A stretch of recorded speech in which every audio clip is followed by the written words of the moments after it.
Carlos Felipe versus Sergei Spivak is a heavyweight bout. Carlos Felipe has a record 8 wins with absolutely no losses. Sergei Spivak has a record 10 wins, 2 losses.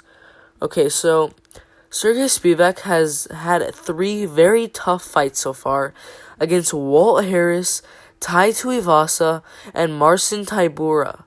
In his first fight against Walt Harris, he got a disappointing welcome into the UFC, as in just 10 seconds, Walt clipped Sergei, and about 20 seconds after that, the fight was over.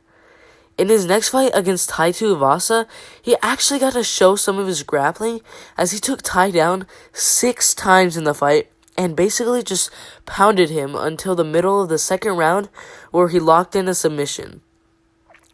In his most recent fight against another wrestler/grappler in Marcin Tybura, he just wasn't the better fighter, as Marcin took Sergei down 2 times.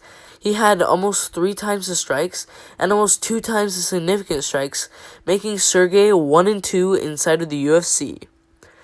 Okay, so now let's take a look at another prospect in Carlos Felipe. So, Carlos Felipe has 8 wins so far, with 6 of them coming by KO, and only 2 of them coming by decision. So, it's basically a guy who wants to get to the ground as fast as possible, versus a guy who wants to stay up the whole fight. Now, if Sergei can do what he showed us he can do in the Tai Tuivasa fight, and just continuously take Carlos down over and over again, work on submission after submission after submission, I say he'll probably win. But if Carlos can stuff all of those takedowns and kind of tire Sergei out on the feet, he'll probably win. So, I mean, some of the odds maker have Sergei winning the fight, and some of them have Felipe winning the fight. It just depends on who. It just depends. It's kind of like a coin toss.